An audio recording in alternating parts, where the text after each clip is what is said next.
ऐसे मुड़ी उठा उठा के करा के देखा ताड़ा। तहरा काहे मिर्ची लागत बा? हम केहू के देखी। अरे आप के खोजत हुई और का? ओए होए, तोरा यही अदा पे तो कॉलेज के आधा लड़का दीवाना भइल बाने। का राजू, अब ये भी शौक पाल लेला? अरे ना प्रीति, हम तो एकरा से मजाक करत रहनी है। हमरा दिल की रानी तो तू ही ना बाड़ू।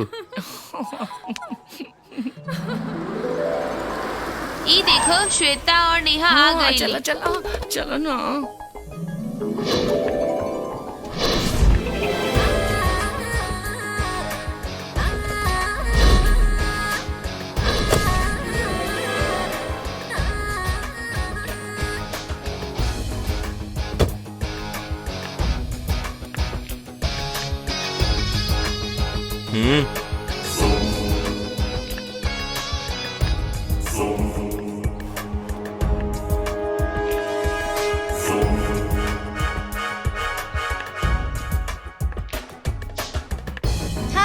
हाय।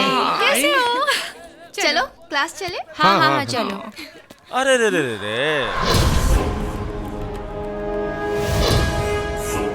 विक्रम, ई का बदतमीजी है, लौकत नहीं खे का? अरे हमर जान, लौकत ना तो ये भौरा कली पे मडराइत कैसे? ए, जुबान संभाल के बात करो, ना तो ना तका बिना मंगले चुम्मा दे देबू। ये ले चुम्मा।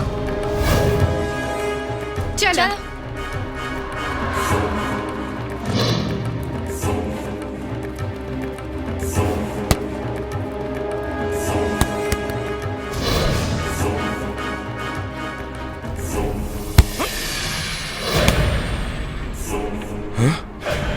आफ्ताब,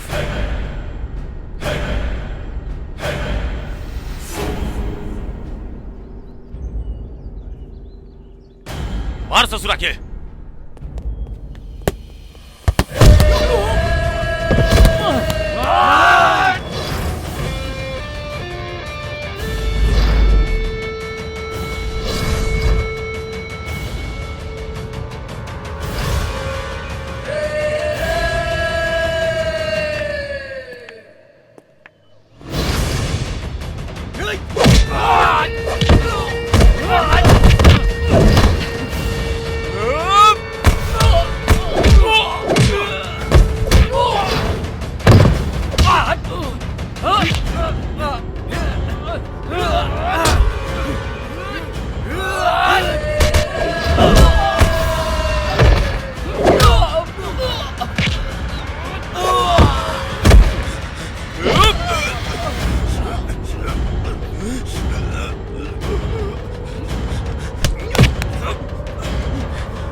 का भाई, लेट तो ना भइल? हाँ? कितना टाइम पावेलिस भाई हैं? ई सब लात के देवता बड़ा सा, हाथ से नहीं खा समानत। देखा सा आ गइल हमर शेर, उतार तो बीड़ा तो तनी। हाँ। अब हम देखा तनी फाइट के मजा। यस ओके। लात वाले इधर आओ भाई। हाँ।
ये क्या हो रहा है?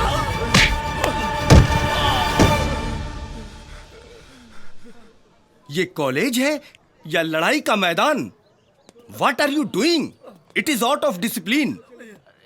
Understand? चलो सब लोग, चलो अपने अपने क्लास में। चलो चलो चलो जाए। तो ठीक है। अरे रे थैंक यू तो बोला नहीं। Excuse me.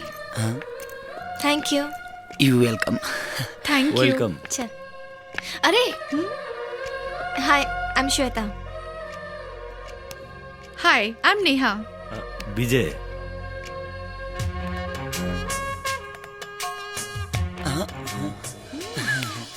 Aftab. Thank you.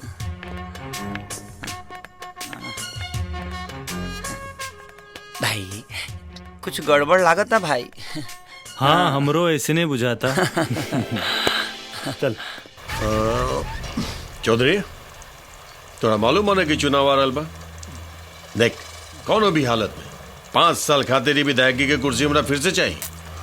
हाँ सुन लिया वो कहना हमारे वो विपक्षी पार्टी के नेता के गिरधारी महतो सरकार। महतो जे बा वो पैसा पानी के जैसन बहा रहल बा। रउआ चिंता काहे कर रहल बानी विधायक जी? बॉस रउआ इतना करी कि शहर के बाहर वाला जौन 20 एकड़ जमीन लफड़ा में फसल बा ओकरा के होम मिनिस्टर से कह के रफा दफा करा दी। फिर देखी राउत चुनाव में रुपया नदी के धार लेखा बही हो। वाह, ई भइलू बात। शेर पास सवा शेर। अब जाके हमरा पता चलल कि चौधरी साहब अब विधायक जी के रिश्ता काहे अटूट बा। बहुत बड़ गया बिजनेसमैन बड़ा हो तू। ठीक बा, चलो तोर काम हो जाए। अरे रे रे रे हमर बेटी बेटी हमर छोट मोट खिलौना कैसन रहल कॉलेज? बाबूजी आज तो कॉलेज में गजब हो गई। एगो लड़का हमरा के और नेहा के छेड़े के कोशिश कैलस। तब तक हमरा ही क्लास के दुगो लड़का हीरो जैसन एंट्री मार के ओकरा के ऐसन धोलन के पूछी मत। अगर प्रोफेसर साहब ना रहती तो आज तो ऊपर ही जाए वाला रहे। अच्छा? हाँ और ना तो का। अच्छा तो एक काम करे बेटा, कल जब कॉलेज जाइए ना तो हमरा तरफ से उस सबके बहुत बहुत धन्यवाद दिया। जी बाबूजी। है ना? अच्छा अब जाके कपड़ा उपड़ा चेंज करा और कुछ खा पी लिया हमर बेटी। जा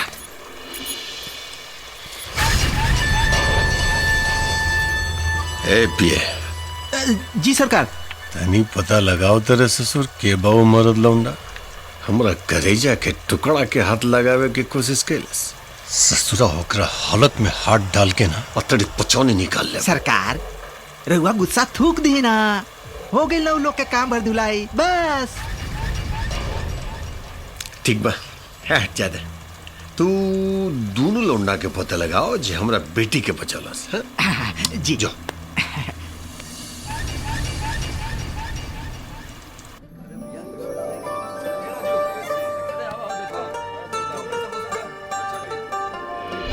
हाय आई एम श्वेता।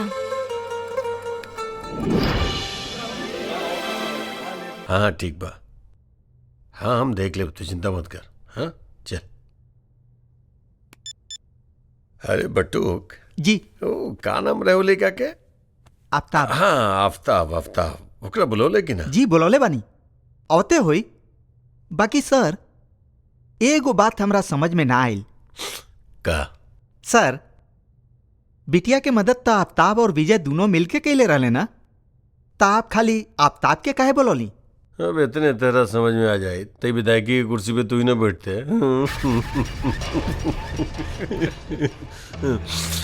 अरे भाई राजनीति के चाल सामने वाला के ऐसे ही चौंका दे। अब देखा आफ्ताब बा मुस्लिम लीग, हाँ अगर वो हमरा साथ ज्वाइंट हो जाए ना तो अगला चुनाव में ओकरा पूरा कौम के वोट तो हमरे के मिली। अरे वाह, ई भइलू बात है? अब जाके पता चलल कि राजा और प्रजा में का अंतर होला। हे दरोगा, नेता ही हम नेता। हाँ जी सरकार। नीति और कूटनीति के बारे में हमरा अच्छी तरह से मालूम बा। हमरा मालूम बा कि बारूद पटाखा में ज्यादा होला कि बम में। हाँ अरे ससुरा आफ्ताब तब बारूद के ढेर बा, ई जब फटी बड़का बड़का के फट जाई।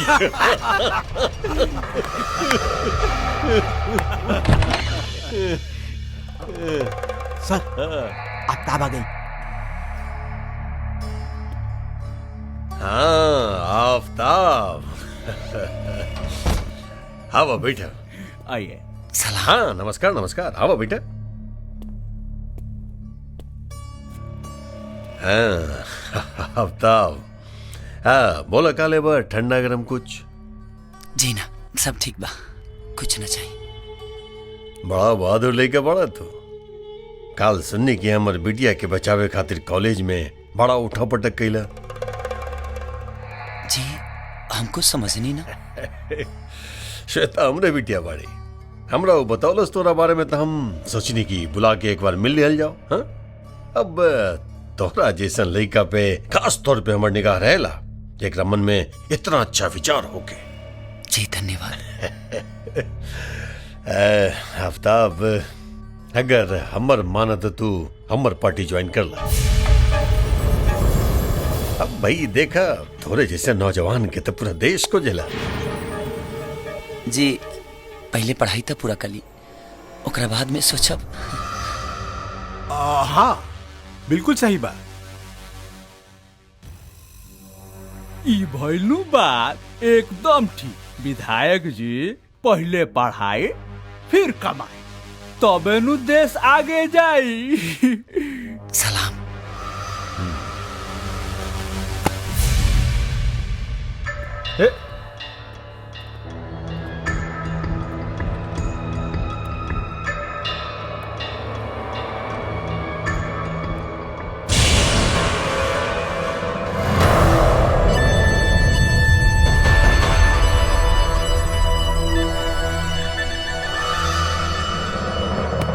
नेहा और श्वेता अभी तक ना आईली। आ जाई है, कोनो कॉलेज बंद हो रहल बा का? और देखा ना हमारा आफ्ताब भी अभी तक आयल ना। तू का हमेशा आफ्ताब आफ्ताब करत रहलू? तोरा का उनका घर का रानी बने के का? ओए माँ देखा राजू, हमरा के ना हर वक्त मजाक अच्छा ना लगेला। ई दिल के मामला बा, तोहरा समझ में ना आई। ऊ देखा एगो जोड़ी त आ गई। हाय। आज अकेले अकेले? अरे अकेले अकेले का, साथ में नेहा नहीं की देखा। ना ना, हमरा कहे का मतलब ई रहे कि आखिर आफ्ताब बाड़े कहाँ? अरे वो देखा आवता। हाय हाय। अरे आफ्ताब श्वेता के साथ कहाँ से आवता रे? इनके घर से। का? श्वेता के घर से? ओहो, मतलब मामला सेट। उहे बुझा। अरे वाह वाह वाह का के लबड़ा है? तू तो कम खत्म नहीं खा, चिपका के सटा के खड़ा बड़ा। वाह वाह। किकरा की? बनाओ मत रानी, तोहरो नजर बहुत कुछ कहत बा। धत, ऐसा कुछ भी नहीं के। तो कैसन बरे? तेही बताओ जो हमसे से का कहत हलिस? कि तोर दिल नेहा पे आ गेल बा, हैं? और तू का कतर ले भुला गई ले कि तोर दिल श्वेता ले गेल? अरे तो ऐसा बोला ना लोग, आग दोनों ओरे बराबर लगा। बहुत सही बात। चला चलो चलो।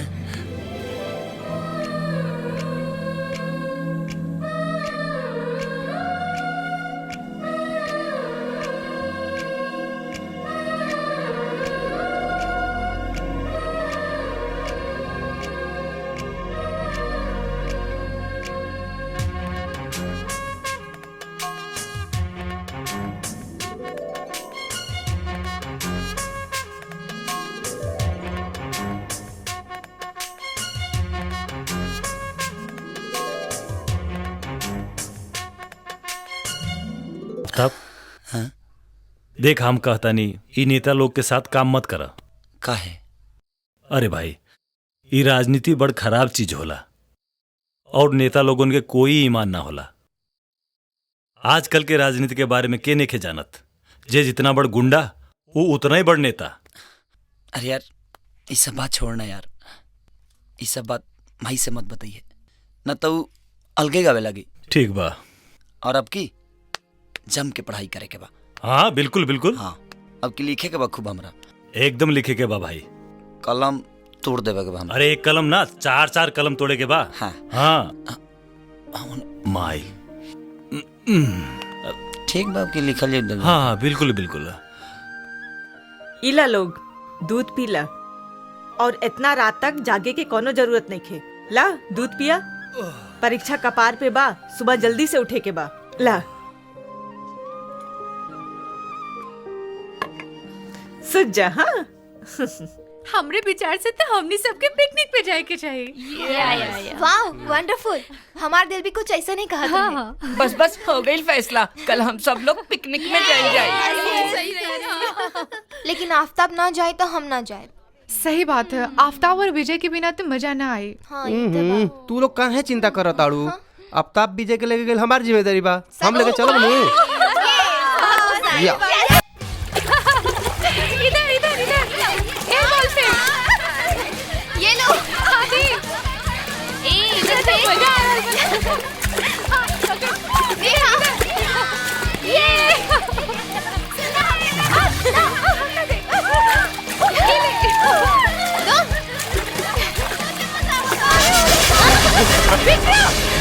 अरे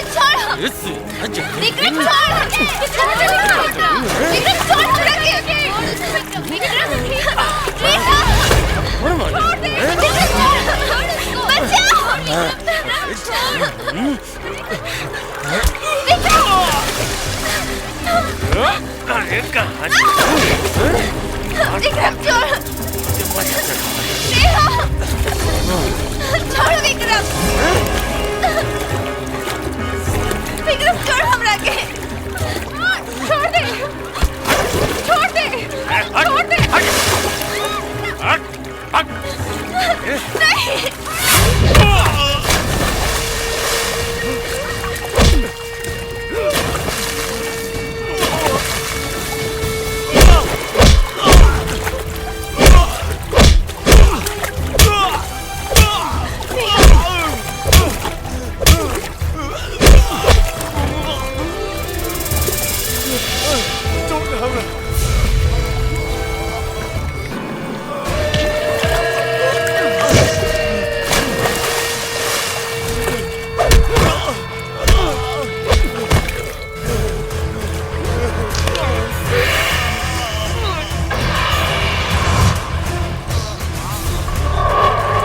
नहीं आफ्ताब छोड़ दे। आफ्ताब छोड़ देना तो मर जाई। हाँ आफ्ताब छोड़ देना तो सचमुच मर जाई। अरे आफ्ताब आफ्ताब अरे छोड़ दे। छोड़ आफ्ताब। अरे छोड़ दे एकरा के। छोड़ना तो मर जाई। आफ्ताब हट। अरे कहता नहीं छोड़ दे। अरे मॉडल में कहा। हाँ ठीक है, अगर श्वेता के तरफ केहू भी आंख उठा के देखी तो मार अपना सीधे फाड़ दे।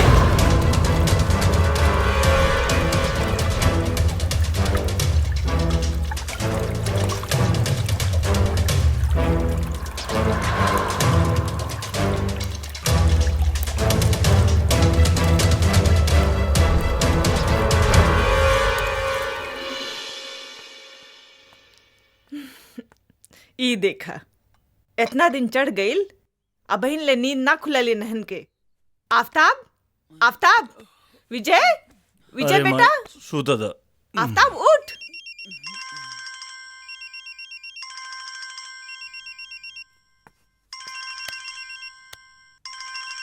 अरे ई तो कोनो लइकियन के फोन बा। श्वेता नेहा। श्वेता अरे एकर फोन होई। हाँ ना ना ना एकर होई हमार।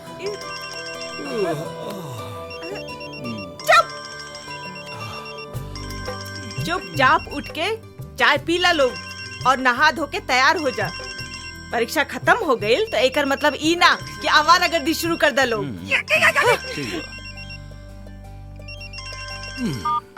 Hello hi. ए जी रउआ बिना हमार मन नहीं खेलागत। हमरो ए जी तोहरा याद में हमके रात भर नींद ना आई। हमरो हमरा मिले के बहुत मन करता। हमरो पूरा रात जगला से हमरा दहिया पी रहा था। हमरो सुनी ना हमरा वो चाहिए। हमरो वो पूरा ऊपर से नीचे तक दुखाता। हमरो अरे हमरा ऊ चाहिए। हमरो दोनों जो बना लहे लहे बथता।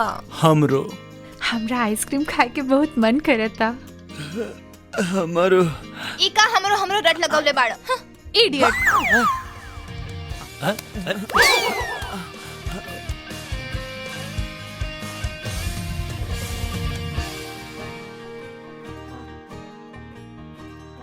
का कहले रे हमरा वाली से? अत्ते का कहली है हमरा वाली से। हम तो खोल देहनी तोर सारा पोल। हम खोल देनी है तोरा वाली से तोर पोल। केकर पोल? तोर पोल। हमू खोल देनी तोर वाली से पोल।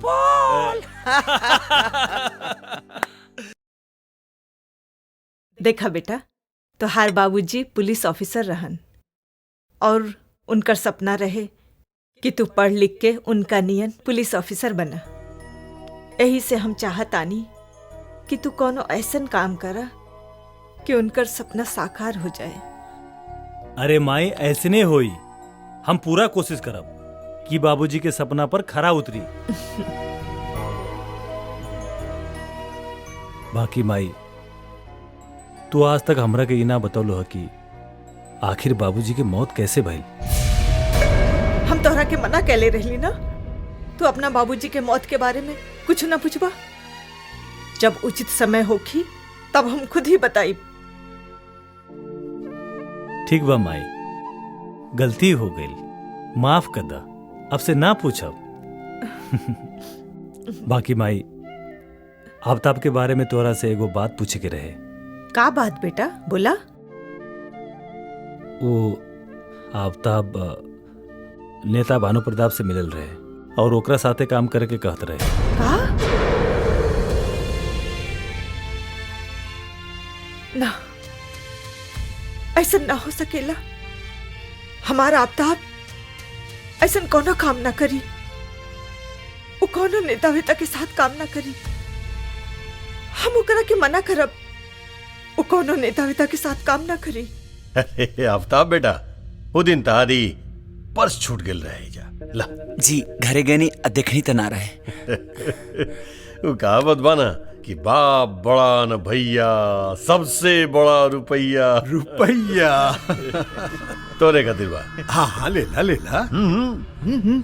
अरे रखा मर्दे, काम जब से मर्जी है तब से कल जाए।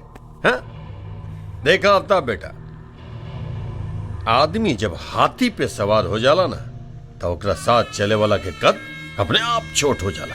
बुझल? है बटू? जी हुजूर। अरे तनिक इनका पार्टी के सब आदमियों से मिला दिया भाई, ताकि सबके साथ आफ्ताब घुल मिल जाए। हाँ हुजूर। हे दरोगा। जी सरकार। ध्यान रखिए। हाँ अपन बच्चा वा कौनो कष्ट न के चाहिए एकरा। हाँ जी सरकार, ई भइलू बात राव राधे सर आंखों पर सरकार। हाँ जी चलो तनी। हाँ चलो चलो चलो चलो। जा बेटा, अपन ख्याल रखिया और मस्त रहा, कोनो चिंता मत करिया। जी सलाम। सलाम सलाम सलाम सलाम सलाम। दर दर दर दर दर दर दर दर दर दर कभी बेगाना। सरकार मान गई नहीं और पार की नजर के लइका काम के बाद। अरे दरोगा, तबे तो तू दरोगा बड़े और हम विधायक बनी। वो तो बोले बस। बिल्कुल सही बात।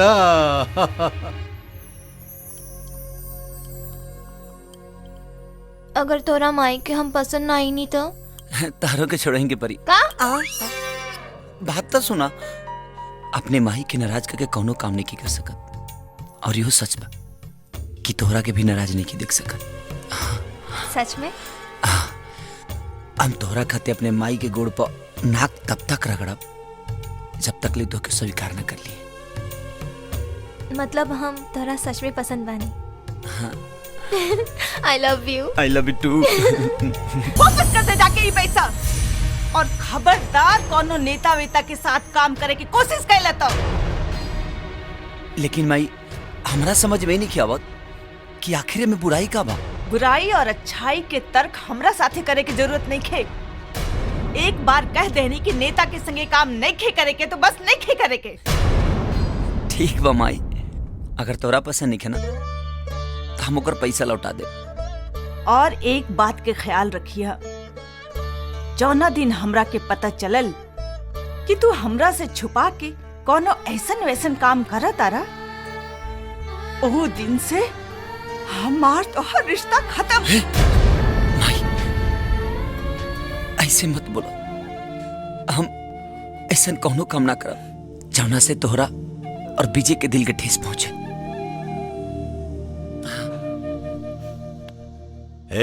ये का सुनता नहीं रे हम? हाँ, रउआ एकदम ठीक सुनता नहीं सरकार। वो अब तबो अब रउआ साथे काम ना करी। हाई देखी राउर पैसा लौटा देलस।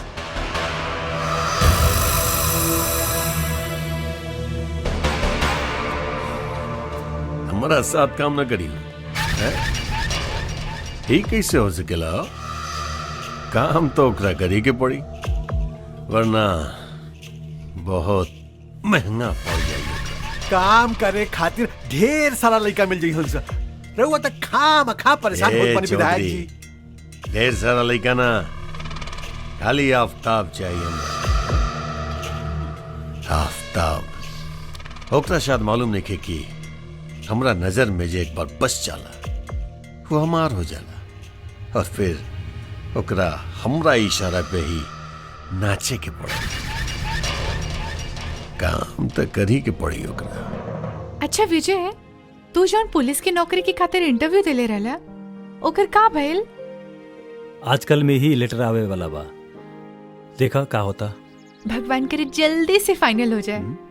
काहे अब अकेले नहीं खेल जात का?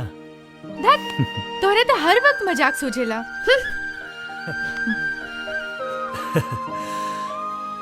अरे हमार जान, नाराज काहे होत बाड़ू? सच तो ई बाकी अब हमरा से भी अकेले नहीं खेल जात। जा, हम तेरे से बात ना करो। खैर ये सब छोड़ा, एगो बात जाना तारू का? आफ्ताब श्वेता के बाबूजी से मिलल रहे, और श्वेता के बाबूजी आफ्ताब के आपन साथे काम करके कहत रहले। आफ्ताब तो रेडी हो गल रहले, लेकिन माए अपना कसम दिला के कहली कि कोनो नेता वोता के साथ काम करे के जरूरत नहीं खे। तो ठीक तो कहली माई, आजकल के नेता सन के नहीं खे जानत। ये बात तो हमू आफ्ताब के समझौले रही, पर पता ना वो काहे काम करे खातिर तैयार हो गई। लेकिन एगो बात हमरा समझ में नहीं खे आवत कि नेता के नाम सुन के माई काहे इतना नफरत करेले, और जो दिन माई के मालूम पड़ी कि आफ्ताब नेता के लड़की से प्यार करेला तो वो दिन जाने का होई। ये बात तो बा। खैर ये सब छोड़ा, हमरा के आइसक्रीम खाए के मन करता।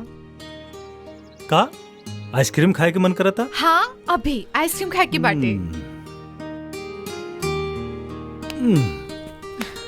आइसक्रीम खाए के मन करता। आफ्ताब बेटा, अरे भैया मी का सुन रलवाने कि तू हमरा साथ काम नहीं के करे के चाहत। हाँ ठीक बा, ठीक बा। अरे ठीक बा भैया, काम नहीं के करे के चाहते ही में कोनो जबरदस्ती थोड़े बा, लेकिन अब एक दूसरा से मिलना जुलना छोड़ल ये ठीक नहीं के बेटा। देखी मिले में कौनो दिक्कत नहीं है। बात ऐसन बा कि हम अपने माई के खिलाफ कौनो काम नहीं कर सकत। माई? हाँ बेटा, अपन माई के इच्छा के पूरा कैल ही ता असल बेटा के फर्ज होला। अच्छा बा, अच्छा बा, अच्छा बा। साहब राव लेटर।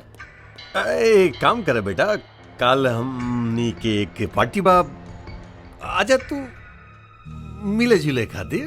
जी ठीक बा, हम जरूर आ जाब। जी प्रणाम। एजा साइन कर दी।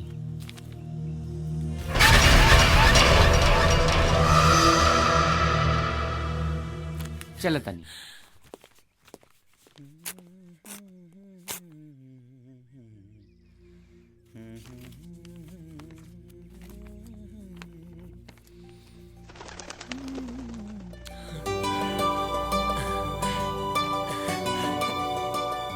माई माई हाँ बेटा का बात बा? माई अरे बतावा ना का भइल? माई का हमनी के विजय इंस्पेक्टर बन गई। इंस्पेक्टर बन गई? विजय ये देख देख माई, हमनी के विजय अब इंस्पेक्टर बन गई। हाँ विजय क्या बात है भाई, बहुत खुश दिख रहा बड़ा लोग। ला खुदे देख ला।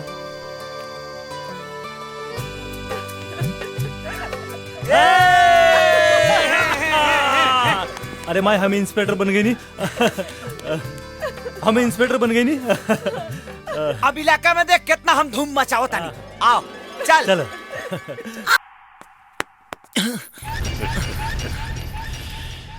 ठीक रहली ना, मजा आयल? हाँ?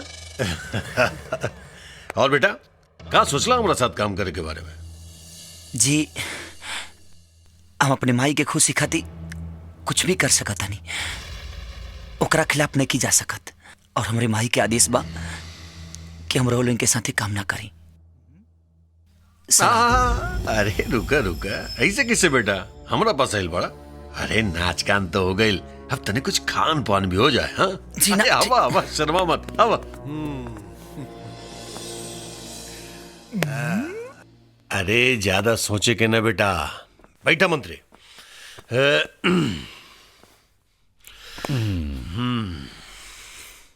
हाँ अच्छा बेटा ये बतावा कि तू विधायक जी के साथ काम करे से काहे मना कर देला?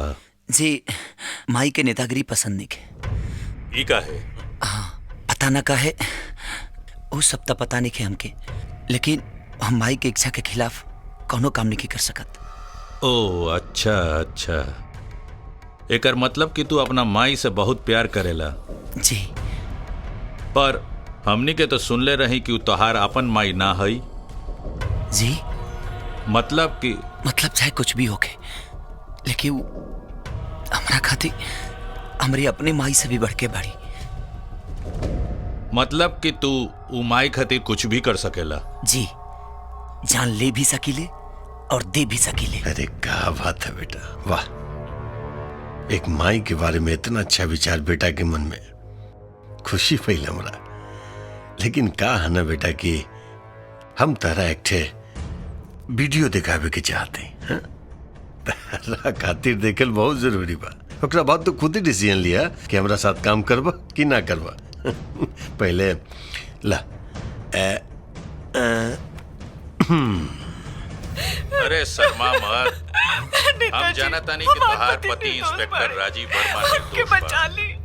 अब देरी मत करा जान, जल्दी से अपन साड़ी खोला। अब बर्दाश्त नहीं खे होत हमरा से। अब जाने मन जल्दी खोला, तार पति के हम बचा नु ले। हम नखरा मत कर, जितना जल्दी हो सके खोल।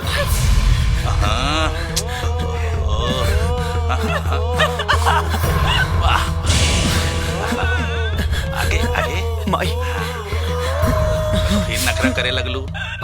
अरे जल्दी खोल। देखा कौन देनी के तहार पति के हम बचा ले। हम बस ऐसा ही करो जैसे हम कहत नहीं, ठीक नो? हाँ बोला ना जल्दी। शाबाश, बहुत बढ़िया।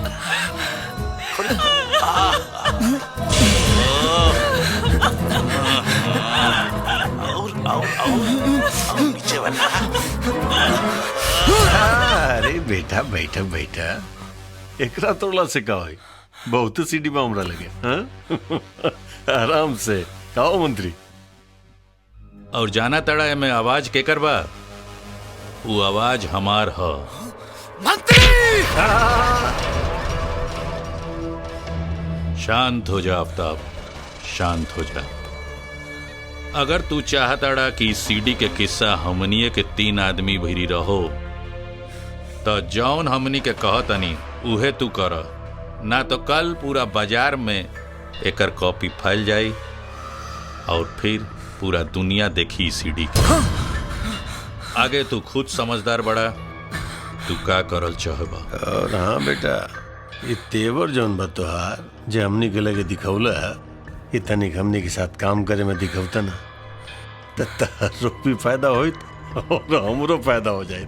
आराम से ठंडा दिमाग से जाके घरे सोच के ओकरा बाद आके जवाब दिया। जा बेटा आराम से सोचिए, जा।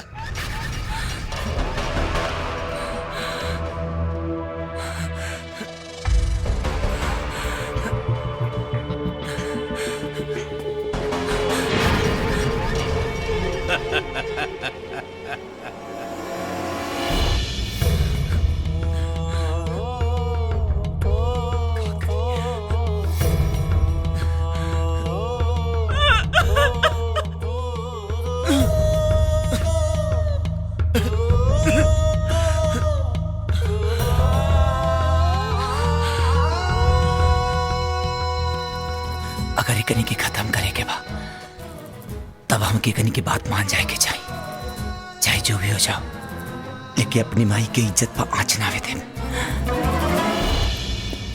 अरे बेटा टाइम से खाना खा ली हल करी है, अपन ख्याल रखिए है।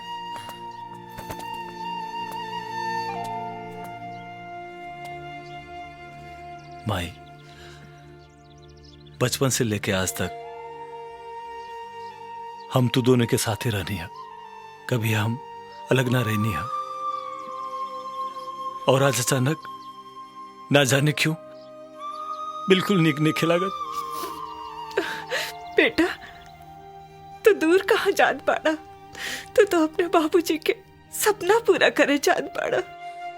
आफ्ताब के और हमार चिंता ना कर, दिल छोटा ना करा बेटा, उदास मत होगा। और बेटा अपन ख्याल रखिए, समय से खाना खा लिया। हाँ माई, हम अपन ख्याल रखब। बाकी तू? अरे बाकी तू छोड़ा, बाकी तो माई के ख्याल रखेगा ती हम मानी ना। हाँ तू यह तो देखिए हम माई के कितना ऐश्वर्य हमें रखब। हाँ माई, आफ्ताब के ख्याल रखिए। अरे यार, अरे तू लोग तो ऐसे रोता रहा जैसे लागत था कि तू बेटी विदा करता। चला विजय, आवा। प्रणाम माई। चलो तानी। अपन ख्याल रखिए। हाँ माई, तू ख्याल रखिए।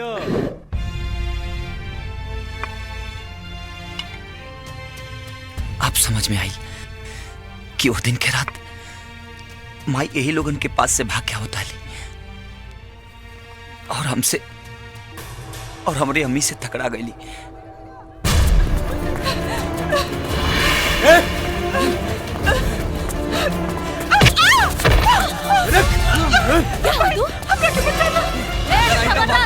आगे मत बढ़िए, नहीं तो मार दे।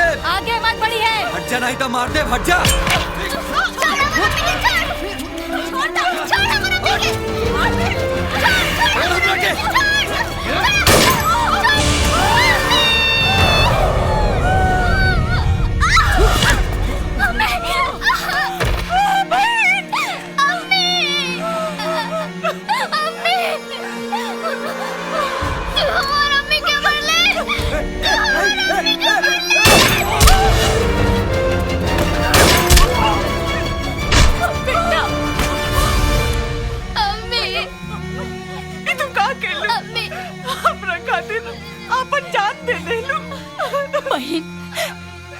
ये जान तो खुदा की अमानत होला और जब तक उनका इशारा ना रहेला तब तक ये शरीर में रहेला। जहाँ उनका इशारा होला ये शरीर छोड़ के रुखसत हो जाला। बहन लेकिन लेकिन के टाइम नहीं के बहन। हमार बेटा आफ्ताब के रहुए सब कुछ बानी। हमार बेटा के सब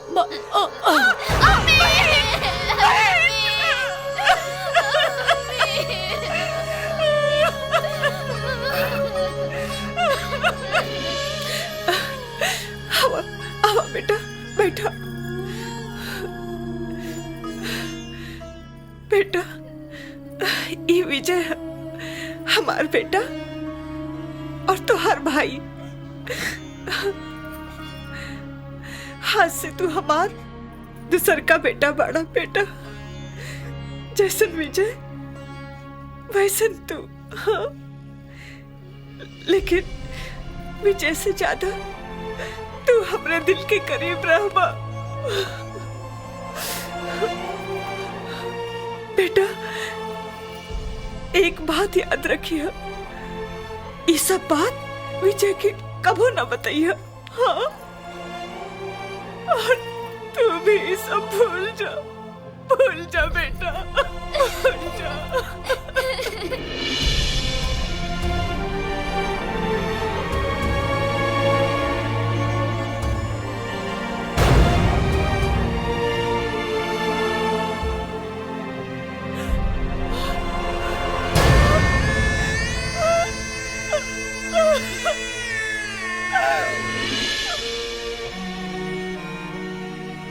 अगर शिकार करे के बा त जंगल में समाही के परी।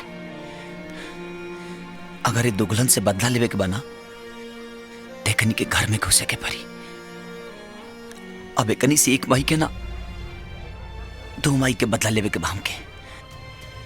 तू ठीक कहताड़ा आफ्ताब। उन्हन के सबक सिखावे खातिर करल जरूरी बा। तू आगे बढ़ा और तुहार ई दोस्त हमेशा तुहार साथ दे। चौधरी तोरा भी लो 7 साल पहले के लड़की की बात याद बा?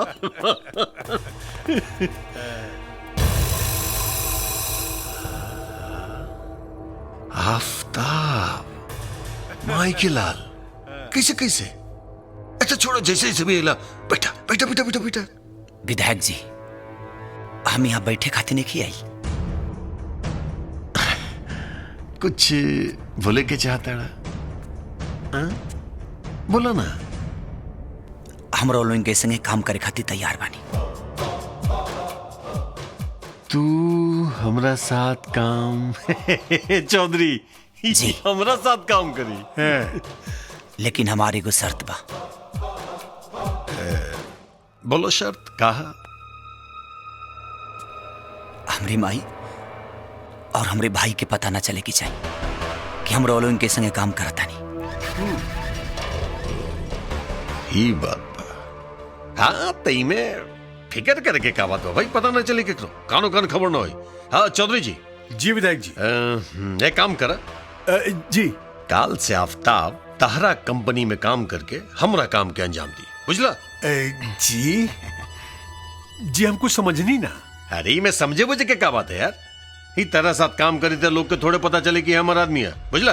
काल से तारा कंस्ट्रक्शन कंपनी में काम करी। हाँ जी जी, बिल्कुल समझ गई नहीं, बिल्कुल समझ गई नहीं विधायक जी। हाँ तो आफ्ताब बेटा, वो हमार पीए जे बटुक बा ओकरा से कल मिल लिया। वो तारा सब चीज समझा दी, कब का कैसे कैसे करे के बा, है ना? जी ठीक बा, चला तानी। सलाम सलाम सलाम। चौधरी वो बात मालूम बा ना कि वो रेगिस्तान के वो जो जहाज होला ऊंट, वो भी जब ऊंचा पहाड़ के नीचे आवेला ना तो करकत भी एकदम भेड़ बकरी जैसन हो जाला जैसन। विधायक जी, जूता गोड़ में आ कुत्ता जोन बा उ गोड़ के आसपास ही शोभा देला।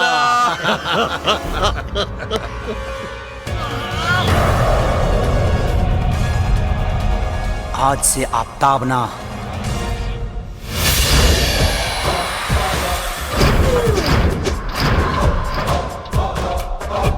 अब्बू।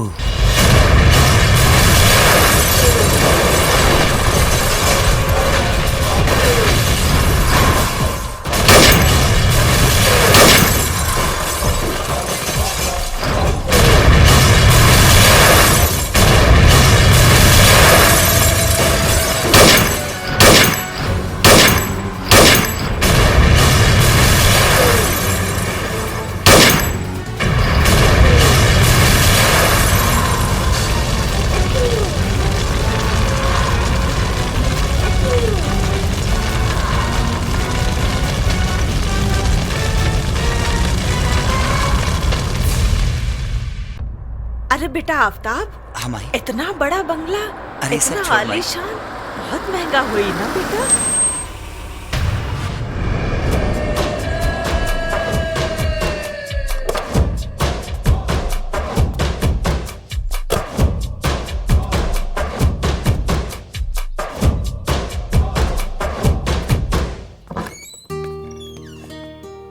सलाम साहब। सलाम मालकिन।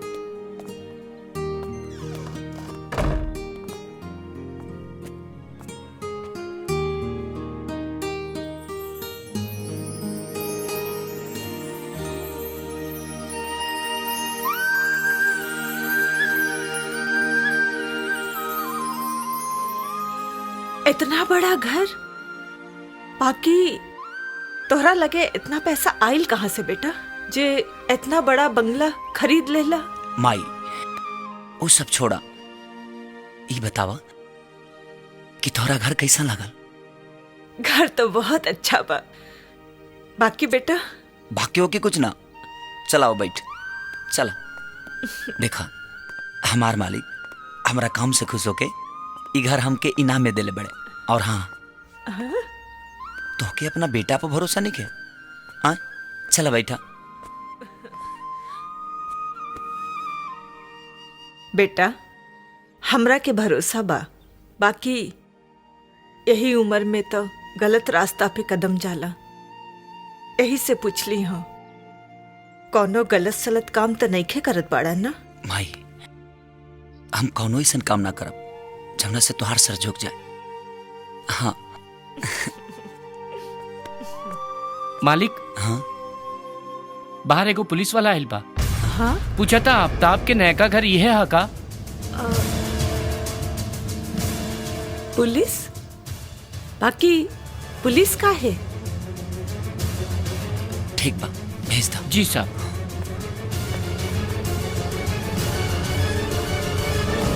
अरे माई विजय। और भाई वाह, खुश रहा बेटा। अरे यार तू तो हमारे के डरवाइए दिला एकदम से। काहे कौनो मर्डर कैले बड़े का? अरे ना यार, ऐसा कौनो बात नहीं है ना। घर में पुलिस वाला देख के ता केहू भी डेरा जाला। अच्छा ये बता, ये सब हुलिया माई? हाँ अरे विजय बात ऐसा बना, बिल्डर लाइन में ये सब हुलिया बनावे के पड़ेला, कंपटीशन के जमाना बा, बुझाइल। और माई देखा अपन विजय वर्दी में कितना खूबसूरत लागता।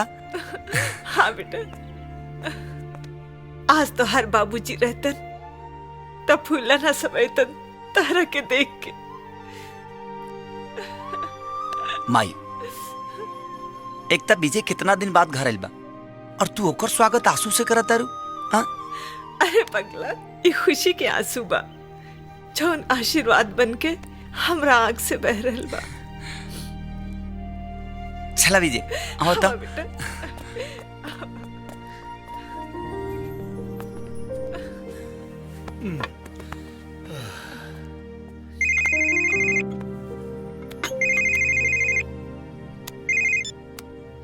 हेलो।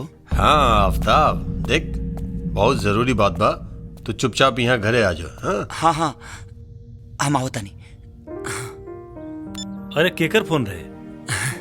अरे विजय हमरे मालिक के फोन रहा, कुछ जरूरी काम आ गइल बा, यही से मिले खातिर बुलाओ तारे। हम चला तनी, फिर बातचीत हुई बाद में। अरे आफ्ताब लागता बहुत व्यस्त रहत बड़े, इतना बड़ घर गाड़ी। अरे कौनो लॉटरी के टिकट लागल रहे का? अरे हम पुरनका घर पर गई नी ता हमरा के पता चलल आफ्ताब नया घर ले ले बा। अरे का कर यार, बिल्डिंग लाइन में बहुत पैसा बा और अल्लाह के रहमो करम से बहुत अच्छा चलता। माई तू विजय के खाए के इंतजाम करा, तबले हम मिल के होता नहीं। ठीक बा। अरे आफ्ताब एक और खुशखबरी। अब हमनी एजा साथे रहब, हंसब खेलब, फिर वही मस्ती करब। कहा है कि हमार पहल का पोस्टिंग यही शहर में भइल बा।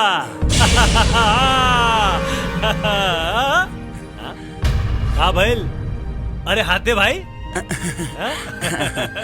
हाँ हाँ अच्छा अच्छा। भाई हाँ बेटा। विजय के खाना वाना खियावो, तब तक ले हम मिल के होता नहीं। ठीक बा बेटा।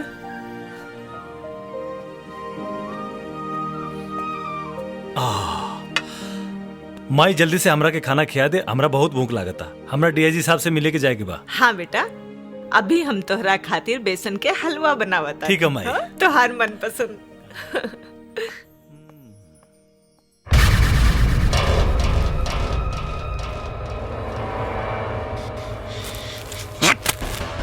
ससुरा यह कुताव माधव शुक्ला हमरे पार्टी में रहेला और ससुर हमरे पत्ता काटे के चक्कर में लागल बा।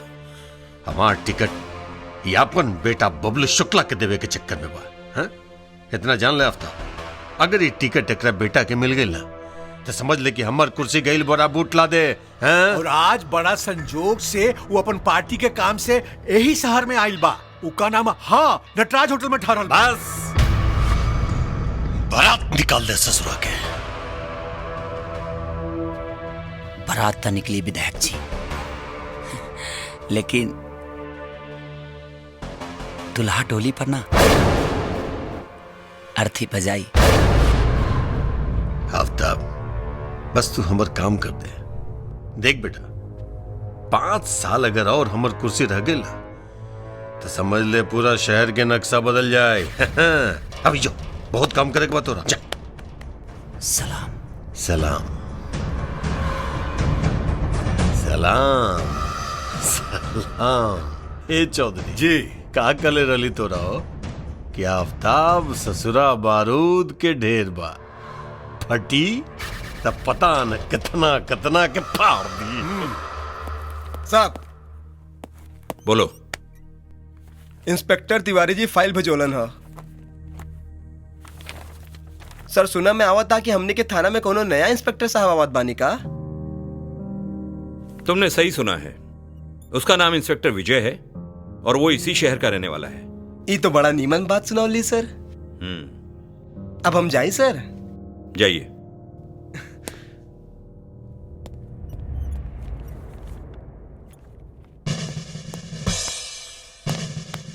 Good morning sir, I am inspector Vijay. Good morning and welcome. Inspector, इस शहर को तुम्हारे जैसे काबिल ऑफिसर की बहुत जरूरत है। थैंक यू सर। मुझे भी बहुत खुशी हुई है सर कि मेरी खुद की पहली पोस्टिंग अपने ही शहर में हुई है। देखा, तैयारी में कोनो कमी ना होके के चाहिए। जी नेताजी। ये बार टिकट हमरे बेटा के ही मिली। हाँ समझला ना? जी जी। तू लोग जी जान से चुनाव की तैयारी में लग जा। जी बुझला ना? जी नेताजी। हाँ, कोनो कमी ना होके के चाहिए।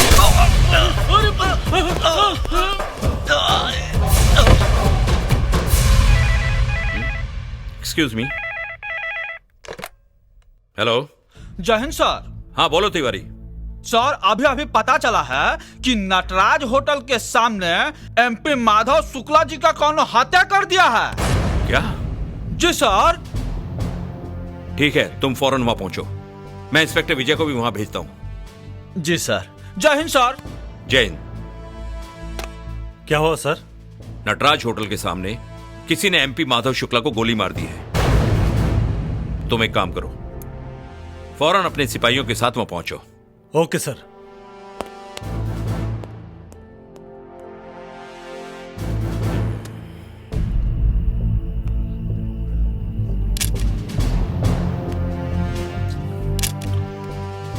रामलाल। जी सर। नेताजी तो निकल गई ले। वो तो देखा बस सर। ला सारो आ गई ला।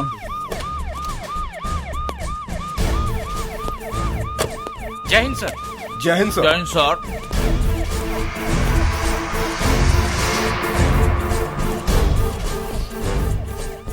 कुछ पता चलल? ना सर। सरेआम केहू गोली मार के चल दियलस और केहू के पता ना चलल? हाँ? हम बताओ तनी साहब। तू के हवा? हम नेताजी के साथे रहली। अच्छा तो का देखला? एक नकाबपोश आदमी आयल और गोली मार के चल गई। कितना लोग रहे? हाँ साहब वो अकेले रहल।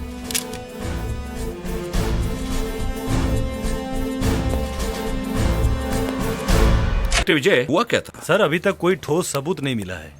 लेकिन वहाँ के स्थानीय लोगों से मालूम पड़ा है ये सब के पीछे नकापोश था। इसका मतलब है कि इस वारदात को भी अंजाम अब्बू ने दिया है। जी सर। एक्सक्यूज मी सर, वन क्वेश्चन। क्या शहर में खून खराबा इसी तरीके से होता रहेगा? ऐसा कुछ भी नहीं है। कुछ लोग इसके पीछे हैं और हम ये वादा करते हैं कि उनकी मंशा को कभी पूरा नहीं होने देंगे। हमारा डिपार्टमेंट इस सब के पीछे बड़े सक्रिय रूप से काम कर रहा है और बहुत जल्द हम गुनहगार को सामने लेकर आएंगे। शहर में दिन दहाड़े गोलियां चल रही है। सर, शहर की इस हालत का जिम्मेदार कौन है? पुलिस आखिर कर क्या रही है, बताएंगे आप? आप लोग हाथ पर हाथ धरे बैठे हैं और गुंडे मनमानी कर रहे हैं। मैं आपके माध्यम से इस शहर की जनता को यह विश्वास दिलाना चाहता हूँ कि पुलिस डिपार्टमेंट के रहते हुए वो असुरक्षित बिल्कुल महसूस ना करे। लेकिन सर, इसके पीछे किसका हाथ है? आखिर कौन है वो लोग जो ये सब आतंक फैला रहे हैं? चंद लोग हैं जो अपने स्वार्थ और बदले की भावना को अपना रंग देना चाहते हैं। लेकिन मैं आपसे वादा करता हूँ कि बहुत जल्द गुनहगार को आपके सामने लेकर आऊंगा। लेकिन सर, नो मोर क्वेश्चंस प्लीज। आप लोग जा सकते हैं। Okay, thank you. Inspector Vijay. Yes sir. जो होगा देखा जाएगा। मैं ऊपर मिनिस्ट्री में बात करूंगा। I want crime free Bihar. तुमसे जो हो सके करो। हो सके तो सारे गुंडों को अंदर कर डालो। अगर जरूरत पड़े एनकाउंटर कर डालो। ओके सर।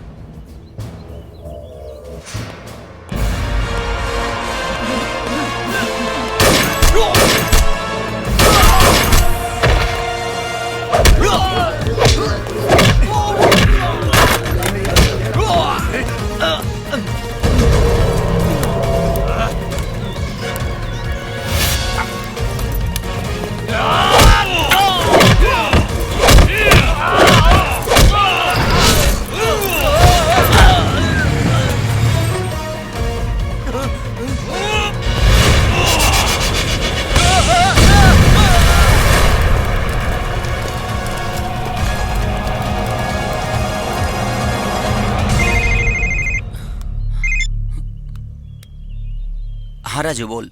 आफ्ताब भाई, बुरा खबर बा। का बात बा? इंस्पेक्टर विजय लोटिया इकबाल के सारा गोदाम के तहस तहस कर देले और ओकरा के मार भी देले। का बा कतारे? हाँ भाई। ठीक बा, हम नेता से बात करता नहीं।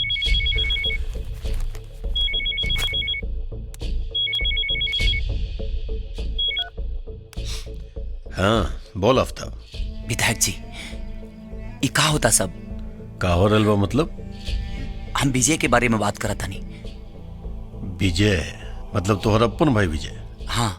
कुछ बोलस का हो? हम ओकरा कहला के बारे में ना, कैला के बारे में बात करता नहीं। पूरा शहर में तूफान मचौले बा और आज तो वो हाथे का देहलस। हमार खास आदमी लोटिया इकबाल के मौत के घाट उतार देहलस। यही बात बा? विधायक जी, होम मिनिस्टर साहब से कह के इस शहर से कोनो और शहर में ओकर ट्रांसफर काहे की करवा दे। अरे बेटा, बाहर के ट्रांसफर का तो बोल तो सीधा ऊपरे ट्रांसफर करा दी का। विधायक, अपनी आवाज के अपने हलक में दबा के रख। ऐसा ना होके कि तोरा आवाज के खींच के तोरा गला के फांसरी बना दे। हम तोहरा खातिर काम करेली, एकर मतलब ई ना भइल कि हम और विजय हमार भाई है। आइंदा अगर विजय के बारे में कुछ भी बोले के कोशिश कइले ना तो सोच ले, तोर बूटी बूटी काट के कुत्तन के खिला दे। अजब कुत्ता की औलाद, हमरे कुत्ता और हमने पे भाव हो हैं? ऐसे टिकवा दवाई न ससुरा कि ऊपर के सांस ऊपर और नीचे के सांस नीचे अटक के रह जाए। दुगला ससुरा चुप।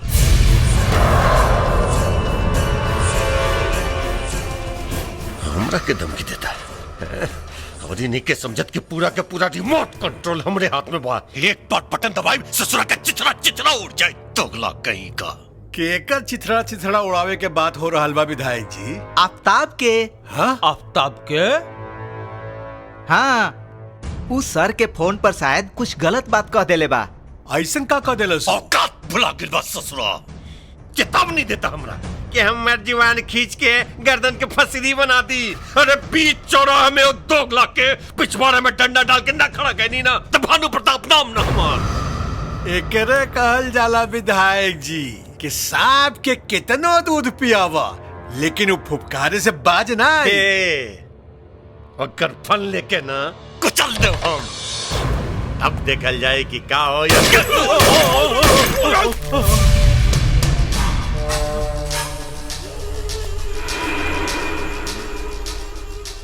सरक के लधोती, देखिए कहीं पेशाब ना उतर जाओ। विधायक चाहती ना तो ये गोली तोरा खोपड़ी में भी डाल सकता नहीं है, लेकिन आ तोरा जिंदगी के फिल्म अभी बहुत बाकी बा और तोहरा से पुराना हिसाब भी तलेवे के बा। हाँ। और एगो काम ते गलत कैले बड़े, ते गलती से कुत्ता के जगह पे शेर पाल ले बड़े।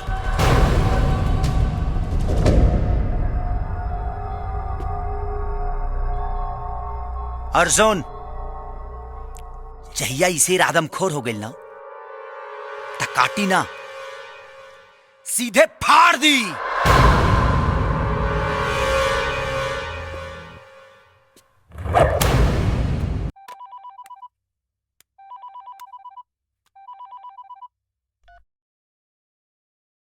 बोला भानु प्रताप। मंत्री जी, ये अफ्ताबा ससुरा बहुत फड़फड़ाए लागल बा, चोंच मारे लागल बा ससुरा। चिंता करे के कोनो बात नहीं है भानु प्रताप। फड़फड़ा रहल बा तो ओकर पंख कुतर देहल जाई। हम लौट के आ रहल बानी, तब तक अपना गुस्सा के कंट्रोल करा, बुझाइल? अरे मर्दे, कंट्रोल तो रखबे करब हम, लेकिन इस ससुरा के बारे में अगर कुछ ना सोचला ना तो ये आफ्ताब नाम के कांटा हमने के गर्दन में फंस जाए। हाँ? राजनीति के दांत बहुत मजबूत होला भानु प्रताप। कांटा कितनो भी नुकीला होखे उ चबा के गटक जाला। हम आ रहल बानी तो बातचीत होई। जयराम जी की।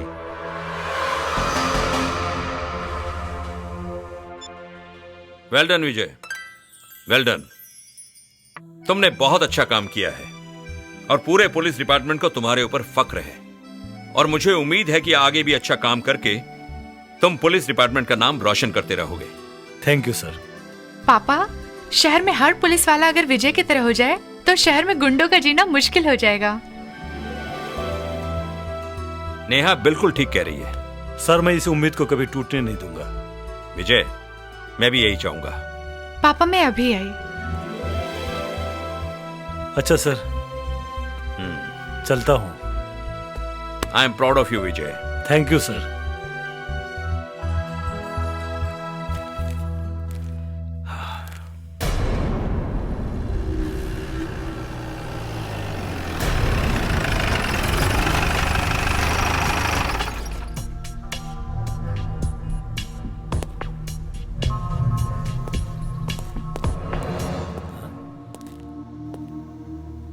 अरे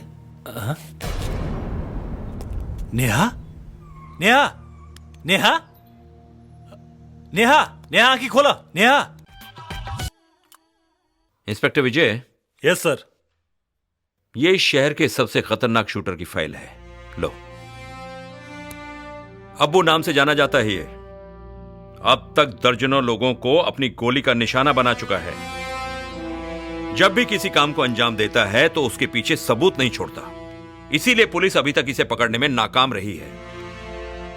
पूरा शहर इसकी दहशत से कांपता है। पिछले दिनों इस शहर में जो एमपी माधव शुक्ला का मर्डर हुआ था उसमें भी इसकी इन्वॉल्वमेंट है और ये जिस काम को अंजाम देता है नकाब पहन के ही देता है। इसीलिए अभी तक पुलिस की गिरफ्त से बाहर है। इस नकाब के पीछे आखिर कौन हो सकता है सर? यह पता लगाना ही तो पुलिस का काम है,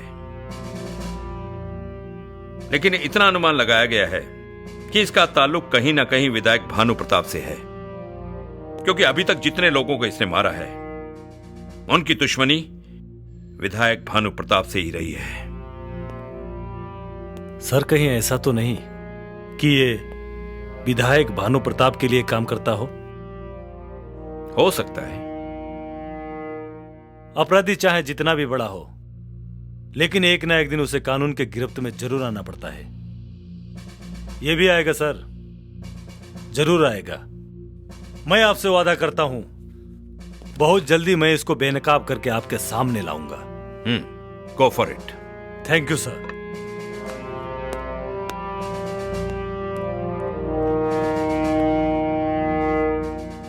इंस्पेक्टर विजय, मुझे तुम पर पूरा भरोसा है। ला बेटा, बेटा तू ठीक तो बड़ा ना? तोहार ड्यूटी कैसन चलत बा? अरे माई ड्यूटी एकदम बढ़िया चला था। टीआईजी साहब हमरा के एगो फाइल सौंपले बड़े, कौनो अब्बू नाम के एगो खतरनाक अपराधी बा जे पूरा शहर के नाक में दम कर देले बा।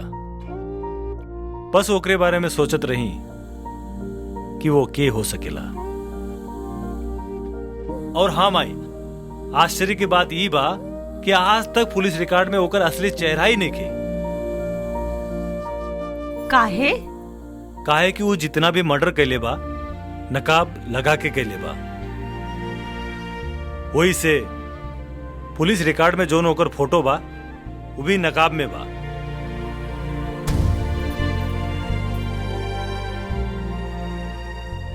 बेटा, मुजरिम चाहे कितनो बचे की कोशिश करे, कानून के लंबा हाथ ओकरे गिरेबान तक पहुंच ही जाला। कहा विजय, कहा तू पुलिस और कानून के बात में माई का झुरा के रख ले बड़ा। हाँ, कोनो दोसर बात करा ना। माई तू जा खाना पीना के इंतजाम करा। काहे से कि पुलिस वाला लोग के कामे उबा। पुलिस, दरोगा, कानून, हवालात, कोर्ट कचहरी, दुका बात करके खाली तोहरा का जुराई है। तू जा खाना तैयारी करा। कहा तारा, ये सही हमरा के बात में अजुरा दे और हमार सब कामा काज हो जाई। हाँ, जा जल्दी। राजू, अगर विजय के पता चल गई तू आफ्ताब के साथ मिलके ई सब कर रहल बड़ा, तब फिर का होई तू ही जानो। प्रीति, जैसे विजय हमार दोस्त बाड़े वैसे आफ्ताब भी हमार दोस्त बाड़े, और आफ्ताब के हम कभी ना छोड़ सकीला। कहे कि पर्दा के पीछे को जो सच्चाई बा हम जानता नहीं। विधायक जी, भला एकरा से बढ़िया का होखी क्या हमनी के अपन दोस्ती के रिश्तेदारी में बदल दिहल जाओ। श्वेता बिटिया जैसन बढ़िया बहू भला कौन माई बाप के स्वीकार ना होखी है? मतलब आपके रिश्ता मंजूर बा? अरे बिल्कुल भाई बिल्कुल। विक्रम हमरो बहुत पसंद बा। बाकी सरकार अगर रहुआ बुरा न मानी तो एक बार अपन श्वेता बिटिया से भी ए रिश्ता के बारे में पूछ लिहल जाए। अरे पागल, श्वेता से पूछला।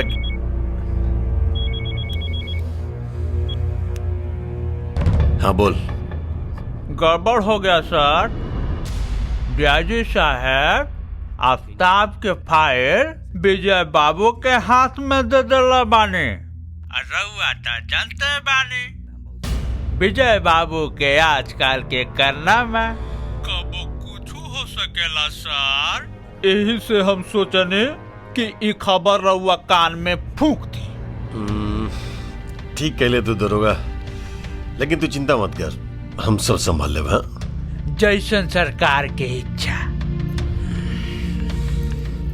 अरे बेटी, ला बेटी हमारा ही हो गई ना। अरे बेटा, अभी हम ताने चर्चा करत रहनी। हाँ, लाइन कैसे मिला? ये हुए विक्रम चौधरी जी के बेटा। अरे तहरे कॉलेज में पढ़ ले हुए हो। अच्छा से पहचानत बानी इंकरा के। अच्छा, ये तो और भी अच्छा बात बा कि तू लोग एक दूसरा के जाने ला। वो कहा ना बेटा कि तार बिया हम विक्रम के संगे तय कर ले। का शादी और इंकरा से?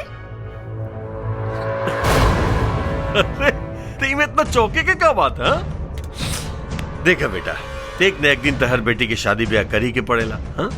और वैसे भी तहार माई नहीं की था, ये जिम्मेदारी तो हमरा के लिए निभावे के पड़ेगी। कहो चौधरी। हाँ, बाकी बाबूजी, हम इंकरा से शादी ना कर सके।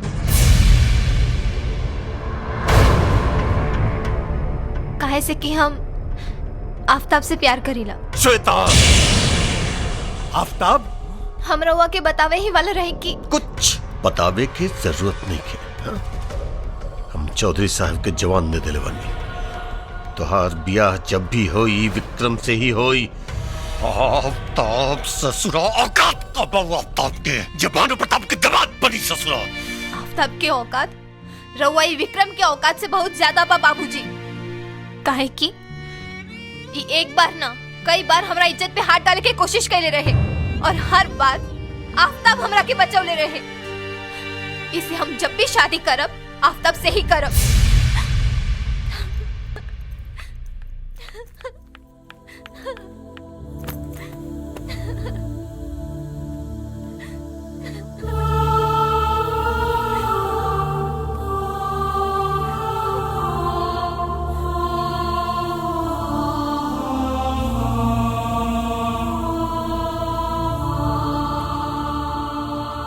जा तो हर काम हो जाए, जा।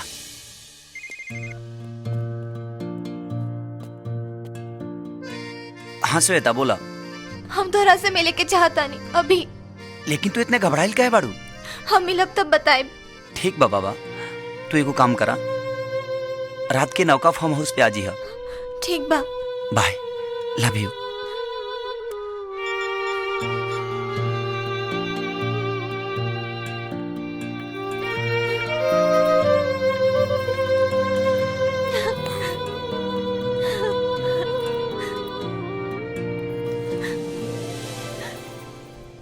आफ्ताब, हमार बाबूजी हमारी शादी विक्रम के साथ कर रहल बाड़न। तू जल्दी कुछ कर, हम तोहरा बगैर ना जी पाए। हमनी के एक दूसरे के मिले से दुनिया के कौनो ताकत ना रोक सकेला। तू हमरा पे विश्वास रखा। आफ्ताब, आई लव यू।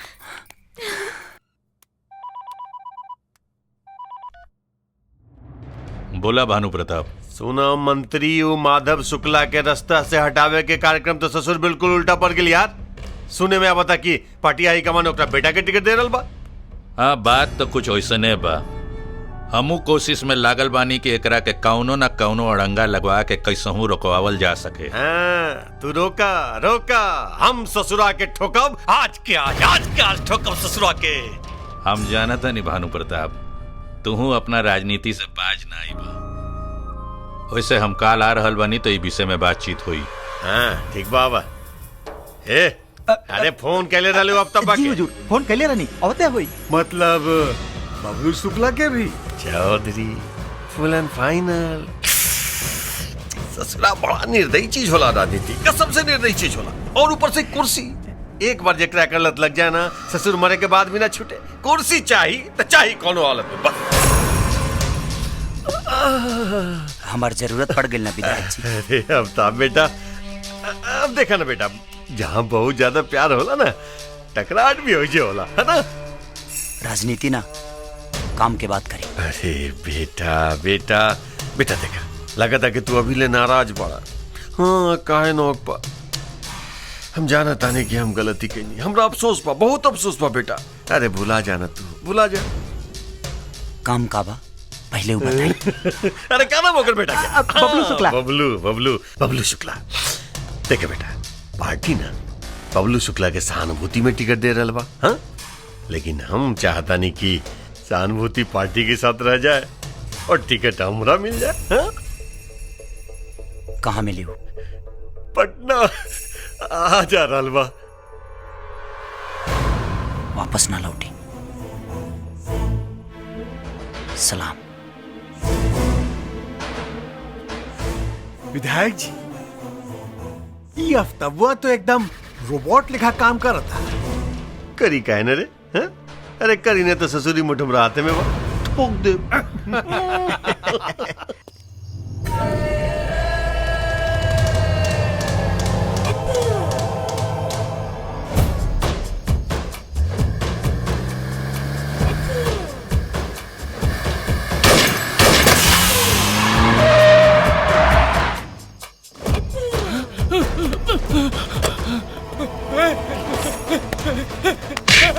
भैया जल्दी, हमका ना मारी भैया, छोड़ दी। हम आपके क्या बिगाड़ने हैं भैया, हमका छोड़ दी भैया, भैया हमका छोड़ दी।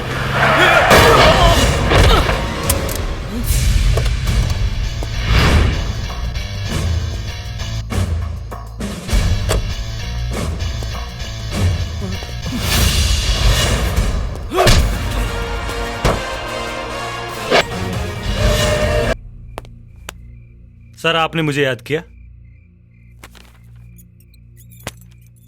हाँ याद किया। कल क्या हुआ? अबू कौन है पता चला?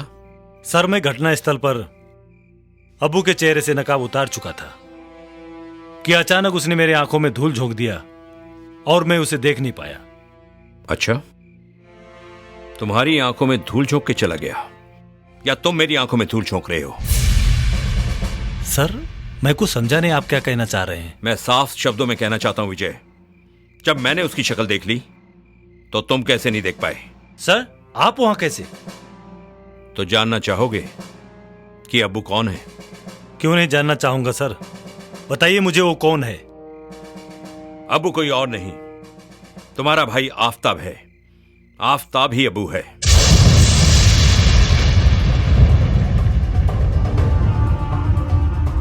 नहीं सर, आपको गलतफहमी हुई है। मेरा भाई आफताब? नहीं सर, मेरा भाई आफताब अब्बू नहीं हो सकता। इसमें आश्चर्य करने की कोई बात नहीं है विजय। ये जानते हुए कि अब्बू तुम्हारा भाई है, उसे कानून के सामने लाने की जिम्मेदारी मैं तुम्हें सौंपता हूं। ये रही उसकी आफताब से अब्बू बनने की पूरी फाइल।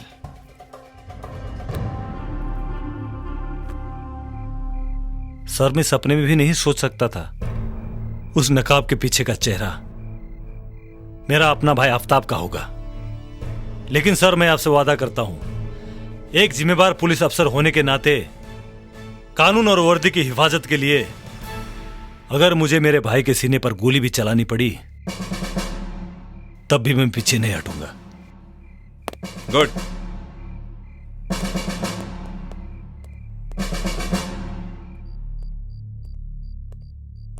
अरे बेटा आ गई ले? इतना रात के कहां से आवता रहा? का है आफताब आगिल का? अभी ना कुछ काम से गइल बा। काम से गइल बा? काश माई कब वो आफताब से भी पूछ लेते कि इतना रात के वो कहां जा रहा बा। पलक झपकते ही इतना रुपया पैसा धन दौलत गाड़ी नौकर चाकर ऐसो आराम कहां से आयल? का बक रहल बाड़ा? आखिर तू कहे का चाहता रहा? माई जौन हम कहे के चाहता नहीं तू सुनना पैबू। बोल के तो देखा, माई के कलेजा इतना कमजोर नहीं खे। तो सुना, अब्बू की हो और ना,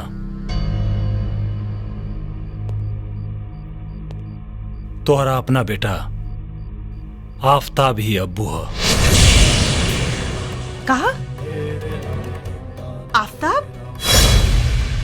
हाँ माई, ना हम सच कहता नहीं। ये ना हो सकेला, ना ऐसा ना हो सकेला। कहता ही झूठ बा, कहता ही झूठ बा, झूठ बा ये। यह सच्चा माई।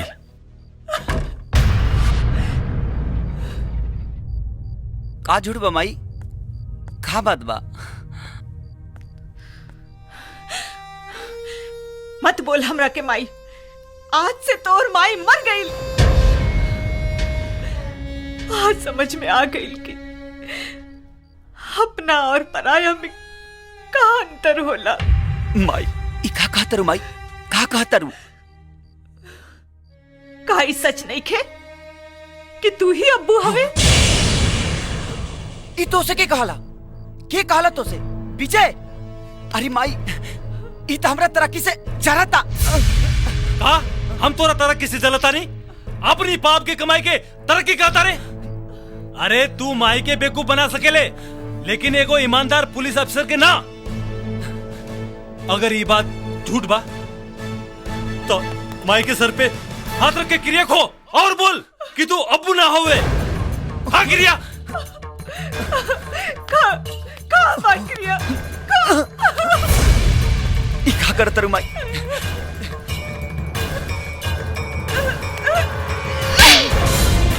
तोहरा जैसन मुसलमान गलती करेला और दुनिया के सारा मुसलमान कौम बदनाम होला। और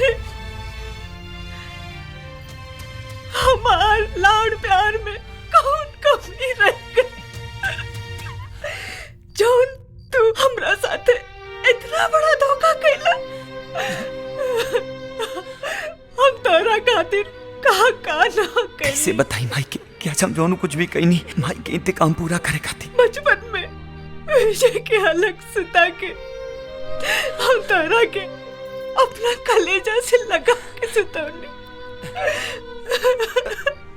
माई ना अपना घर में दिवाली मनौली तो ओकरा साथे ईद, एक तरफ होली मनौली तो एक तरफ रमजान, एक तरफ गीता के पाठ पढ़ौली तो दूसरा रोज कुरान के, और तू हमरा साथे ऐसा विश्वासघात कैले कि हमरा पीठ पीछे हमार कब्र खोद देले। माई ऐसे हमरा के जीते जी मार देले। माई माई हमरा के जीते जी मार देले। ए माई ए माई माई चुप, एकदम चुप।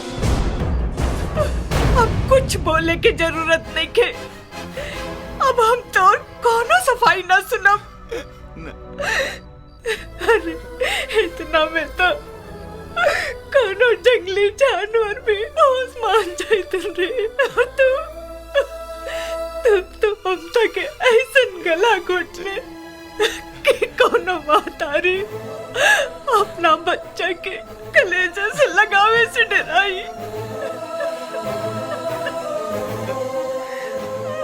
ए माई ए माई विजय ले चल हमरा के यहाँ से, नहीं तो एक पाप से बनल छत के नीचे हमार दम घुट जाई। चल ले चल हमरा के। ए माई ऐसे मत कर। अरे तोरा लिंग के सिवा हमार के बारे। ए माई ऐसे मत कर माई, ऐसे मत कर रे माई। ए माई माई ए माई माई ए विजय ए समझाओ ना माई के। ए विजय आफ्ताब पैर छोड़ हमार। ए विजय आफ्ताब पैर छोड़। समझाओ ना माई के ते। अंकल तेरी पैर छोड़। माई अरे जालो सब लोग, सब जाओ यहाँ से। हमके केहू ना चाहिए। अरे आज तू लोग अपना और पराया में फर्क डाल देला। हमके केहू ना चाहिए, ना चाहिए। हमके सजा मिले के चाहिए, मिले के चाहिए। चलो हमके मारे दा।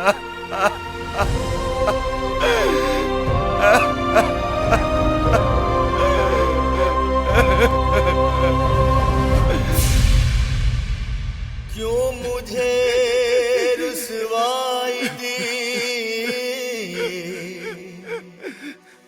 क्यों किया मुझको जुदा,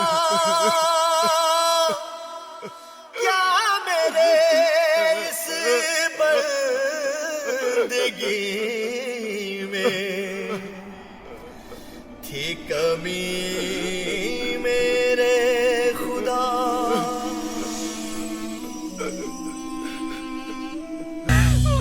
लेकिन मंत्री जी वो आफ्ताब हमने खातिर अब कोनो काम के न रह गइल। कानून के नजर में ससुरा के चेहरा आ गइल बा। अगर ओकरा बारे में कुछ सोचने लग गइल ना तो बहुत डेंजर हो सकेला हमने के खातिर। और ऊपर से ओकर भाई विजयया ससुरा कानून के रखवाला समझेला अपना आपके। अच्छा होइत विजयया आफ्ताब बा के ठोक देले रही। शांत हो जा भानु प्रताप, शांत हो जा। राजनीति करे वाला के इतना गुस्सा शोभा ना देला। सब ठीक हो अरे खाक ठीक हो जाए।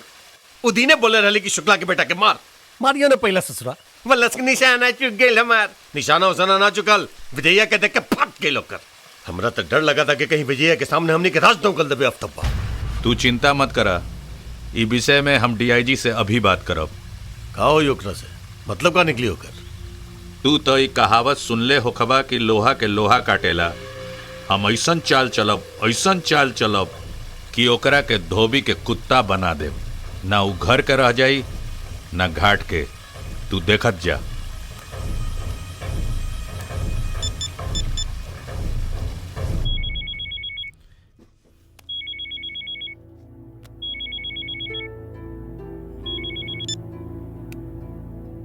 हेलो। हेलो डीआईजी साहब। हाँ मंत्री जी। सुना है कि अब्बू के चेहरे के पीछे आफताब निकला। एक्सक्यूज मी मंत्री जी, 1 मिनट प्लीज।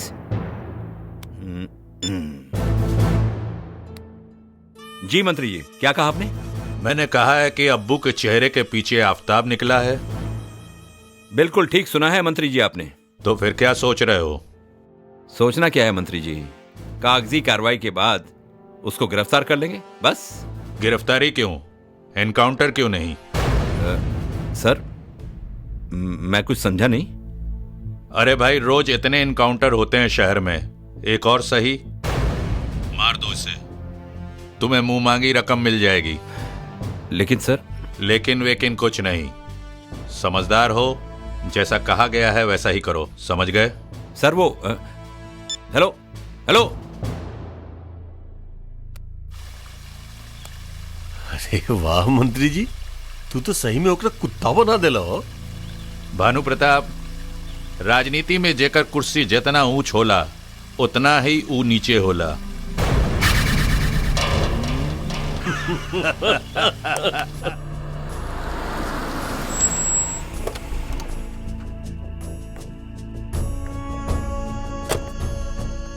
आओ आफ्ताब, तुमसे एक बहुत जरूरी बात करनी है। बोली सर, का बात बा?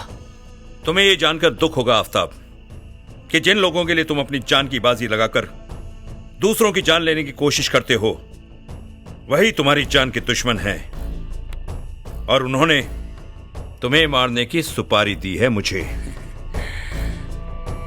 सर, ये कानून के पाठ हमके मत पढ़ाई। हमके पता बा कि हमार दुश्मन बा और कि हमार हमदर्द। अगर कोनो दूसर काम होके तय आफ्ताब के जरूर याद करब। सलाम। आफ्ताब, जाने से पहले ये सुन लो। मैंने कहा है कि अब्बू के चेहरे के पीछे आफताब निकला है। बिल्कुल ठीक सुना है मंत्री जी आपने। तो फिर क्या सोच रहे हो? सोचना क्या है मंत्री जी, कागजी कार्रवाई के बाद उसको गिरफ्तार कर लेंगे बस। गिरफ्तारी क्यों, एनकाउंटर क्यों नहीं? मैं कुछ समझा नहीं। अरे भाई, रोज इतने एनकाउंटर होते हैं शहर में, एक और सही मार दो इसे, तुम्हें मुंह मांगी रकम मिल जाएगी। लेकिन सर। लेकिन वेकिन कुछ नहीं, समझदार हो, जैसा कहा गया है वैसा ही करो, समझ गए? सर वो हेलो हेलो। जेकरा खाती चोरी करी उहे कहे चोर।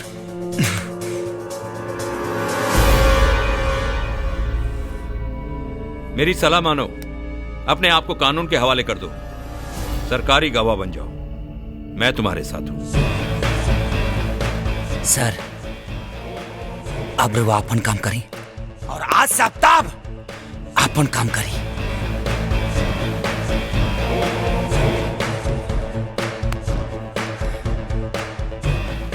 सलाम।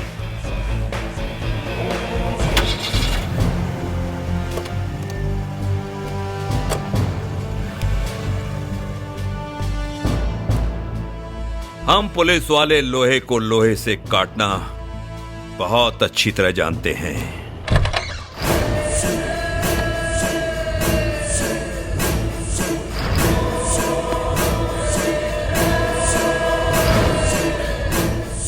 अरे कुत्ता के औलाद, बिहार से घसीटब और दिल्ली तक लेके जाइब। आफ्ताब, और तोरा नेतागिरी के भूत ऐसा उतारब कि तोरावी वाला 7 पुस्त भी राजनीति के नाम से घिनाई। हमारा इनकाउंटर के प्लान बनाओ तारे। तोरा पिछवाड़ा में इतना बारूद भर दे, इतना बारूद कि धमाका यहाँ होई और सरकार दिल्ली तक हिल जाए। होश में बाड़े तू, का बकरल बाड़े?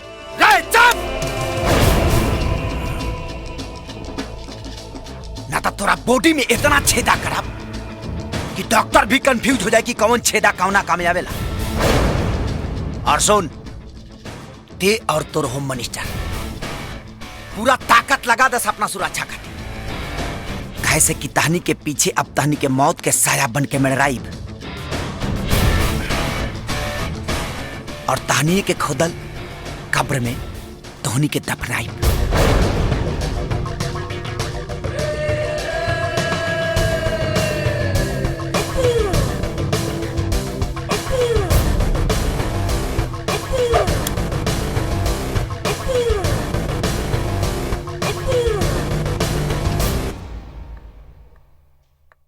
बाबूजी देख देख ले बेटी, देखी है आफ्ताबा कैसन धमकी देके गेल बा हमरा, और तू बेटा एकरे से प्यार करे ले। अरे ये भाई ससुरा के सच्चाई तो राउर भी हमरा सामने आ गई बाबूजी। राउर चेहरा के असलियत हमरा सामने आ गई बा। आफ्ताब गलत नहीं खे, आफ्ताब के गलत बनौले बानी रहुआ। केहू काटा बोई तो फल कहाँ से खाई बाबूजी। जैसन कहले बानी वैसने भोगे के पड़ी। हम आफ्ताब के साथे बन। चुप एकदम चुप, हाँ एकदम चुप। हमरे जन्मला हमरे के सिखावे चला। चुप चुप पक पक पक पक यहाँ से।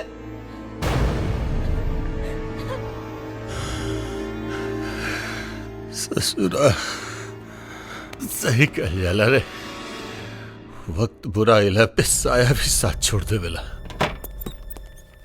इंस्पेक्टर विजय। जय सर। यस सर।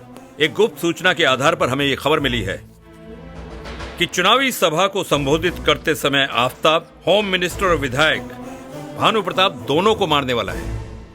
सुरक्षा के चारों तरफ कड़े इंतजाम करवा दो और हो सके तो आफ्ताब को रंगे हाथों गिरफ्तार करो। यस सर, मैं आपको विश्वास दिलाता हूं कि मैं आफ्ताब को किसी भी कीमत पर गिरफ्तार कर लूंगा। फर्ज और कानून के हिफाजत के लिए अगर मुझे उस पर गोली भी चलानी पड़ी तो मेरे हाथ नहीं कांपेंगे sir. I am proud of you inspector Vijay. Best of luck. Thank you सर।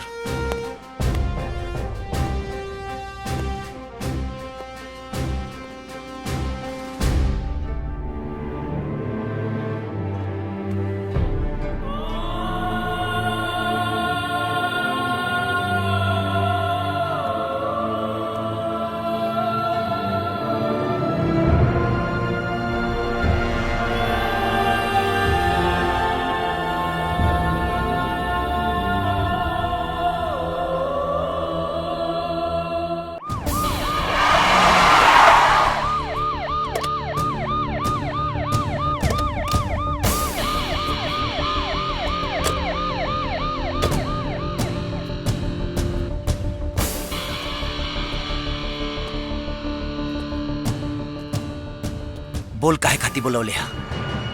हमरे माई से थम के दूर कर देले। अब ते का चाहता रे? देख भाई, पुलिस के पता चल चुकल बा कि तू होम मिनिस्टर और विधायक भानु प्रताप के मारे वाला बाड़े। अपने आप के कानून के हवाले कर दे, ना तो एकर परिणाम अच्छा ना होई। ते हमके धमकी देता रे कि सलाह? अगर धमकी देता रे तो तोरा धमकी से हमरा पर कौनो असर पड़े वाला नहीं के, और सलाह देता रे तो ओकर कौनो जरूरत नहीं के। ते अपन काम कर, हम अपन करब, चाहे ओकर परिणाम कुछ भी होके। तो सुन, भाई के नाते समझावल हमार फर्ज रहे। अब तू इंस्पेक्टर विजय के सुन। अगर तू कानून के अपना हाथ में लेबे के कोशिश भी कैले तो हमरा पिस्टल से निकलल गोली ना देखी और ना सोची कि सामने वाला अपराधी के छाती हमरा भाई के है। तो चला दी है गोली। बाकी हम ओ दोनों राक्षसन के छोड़े वाला नहीं खी। कैसे कि जब हम एक बार ठान ली लेना तो वो घटना के अंजाम दे के ही दम लिहिला। पगला गल बाड़े तू? अरे दिमाग खराब हो गल बा तोर? बेमौत मरल चाहत बाड़े तू? अरे हम तोरा भला खातिर सोचतानी, और तू समझत काहे नहीं के? अरे हम तोर भाई है, दुश्मन ना। बस कैसन भाई और कैसन रिश्ता? तेगो कानून के रखवाला हुए और हम कानून तोड़ने वाला मुजरिम। अरे तोर हमारा रिश्ता तो वही दिन खत्म हो गई जहियते आफ्ताब के अब्बू के रूप में देख ले बस। तोर और मोर रिश्ता चल मान लेनी, पुलिस और मुजरिम खत्म हो गई, लेकिन वो माई के बारे में सोच के देख तू।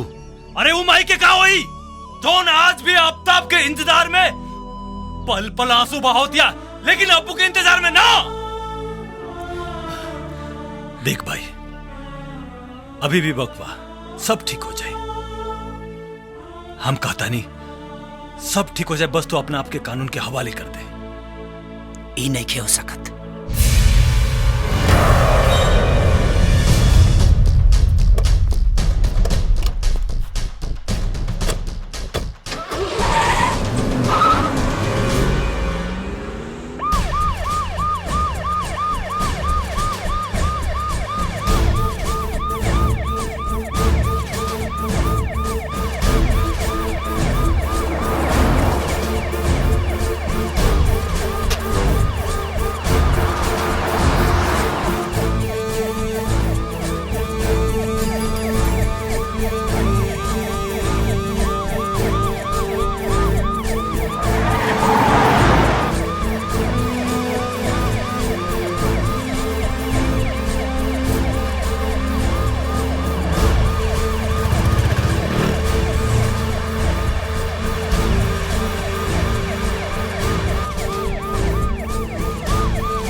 निकल ससुरा, कहाँ मारे तू लोग, निकल।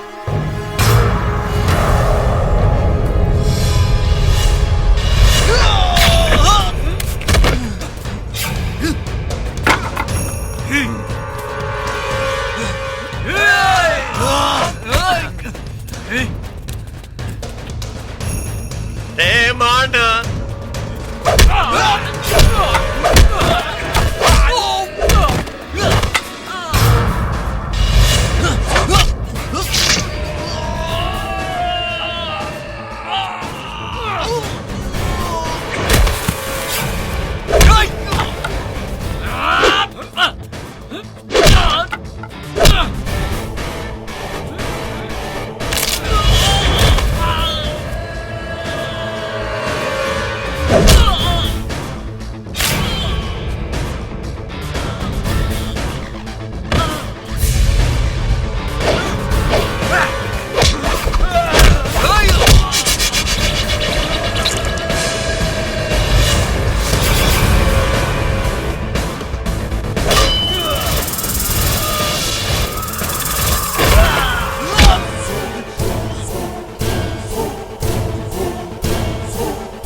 रुक जा आफ्ताब, तू हमरा के ना मार सकेलस।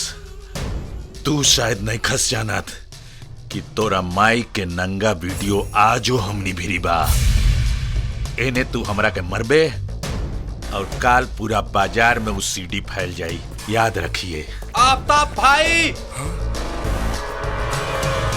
ई सीडी मिल गई, ठोक दो। ना आफ्ताब ना।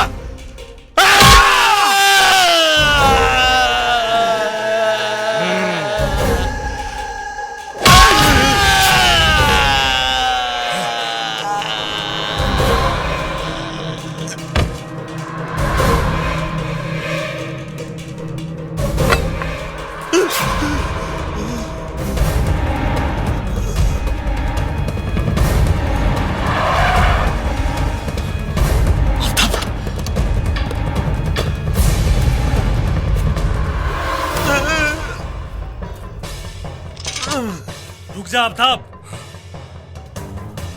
कानून के अपना हाथ में मत ले। ना विजय ना, हम करा के छोड़ दी जवन हमके हमरा माई और भाई से अलग कर देहलस। देख आफ्ताब, इस सब का फैसला कानून करी। नहीं, एकर फैसला ये आफ्ताब करी। तू के होवे एकर फैसला करे वाला? हम कहता नहीं, छोड़ दे एकरा के। अरे वजह के कैसे छोड़ दी जोन आफ्ताब से अपू बनावलस? हम एकरा के छोड़ दी। आफ्ताब, हम कहता नहीं, बंदूक नीचे कर। विजय, ते हमके गोली मरबे मार दे भाई, कहे से कि अब आफ्ताब के मौत से दोस्ती हो गई बा यार। अगर एकरा के छोड़ देनी ना तो भाई के का जवाब दे, वल्लाह के का जवाब दे। विधान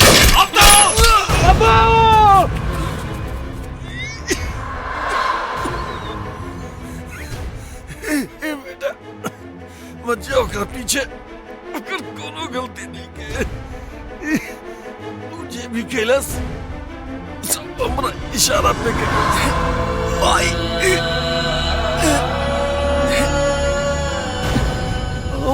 ओकर तारा माई के अश्लील वीडियो दिखा के मजबूर कैले रहनी बेटा, जकरा चलते हमरा हाथ के कठपुतली बन गए रहे।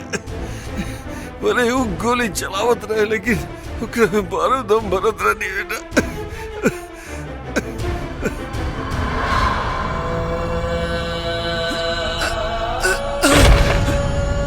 माई ओकरा कोनो गुनाह नहीं के, ओकरा माफ कर दे बेटा।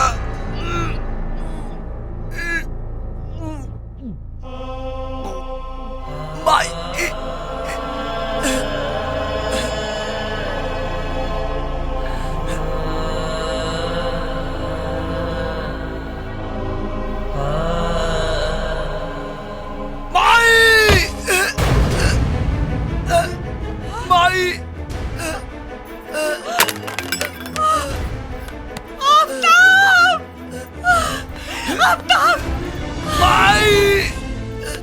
बेटा ना, बेटा ना, बेटा तोरा के कुछ ना होई। माई मरता हम वही दिन गए रहनी चाहिए, तू घर छोड़ के आइलू और आज तई खाली शरीर जाई। माई माफ कर दिए माई, हम तो बात ना मननी, लेकिन ई बात के हमके खुशी बा माई, जवन मंत्री विधायक तो के बेइज्जत कैले और दोनों के मार देनी माई। और इंतकाम पूरा कर देनी, पूरा कर देनी माई, पूरा माई। हमके कौनो अफसोस नहीं के अपने कहला पा, लेकिन एक बात की तकलीफ बा माई।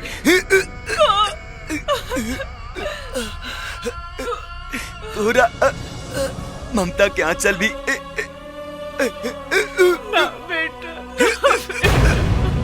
अपने आफ्ताब के ना जान पौलस। लेकिन माई एक बात कही, अगर माई के ममता में मजहब आ गई तो ममता के कोनो महत्व ना होला। ऐसे तो इस्लाम धर्म में लोग मरते ही जन्नत मांग लेला, लेकिन हम अल्लाह से दुआ करब, या अल्लाह अगला जन्म अगर मिले तोरा आंचल के साथ साथ तोरा कोख से भी पैदा हुई। तोरा बेटा बेटा तोरा के कुछ ना हुई, तोरा के कुछ ना हुई। विजय भाई विजय विजय तो के कुछ ना हुई। भाई आज हमरा तोरा पर फख्र बा। जो ईमान के सच्चा होला वही सच्चा मुसलमान होला। आज तोरा जैसन मुसलमान पर सारा दुनिया कुर्बान बा भाई। अरे जौन काम हमरा के करे के रहे वो तू कर दिले। माए अगर आज आफ्ताब के कुछ हो जाए तो हम अपना आप के सारा जिंदगी माफ ना कर पाए। विजय ये का हो गया हमरा हाथ। अरे बेटा आफ्ताब जा बेटा, नहीं तोरा के कुछ ना हो। जल्दी एम्बुलेंस लेके एम्बुलेंस भाई जा बेटा, जा बेटा तोरा के कुछ ना हुई बेटा।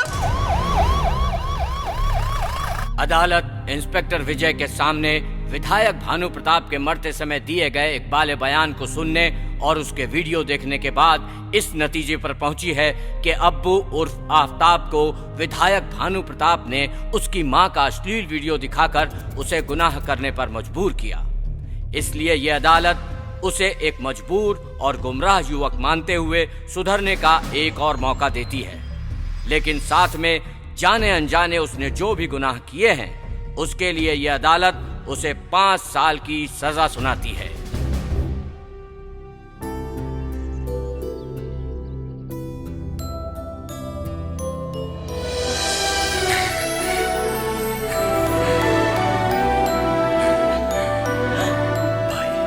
सलाम भाई।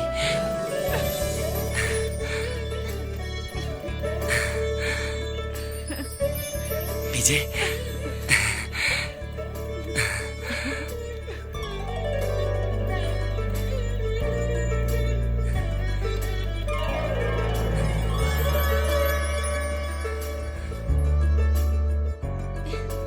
अरे यार अब तू लोग जाला हमारे के हनीमून के तैयारी करे दलो।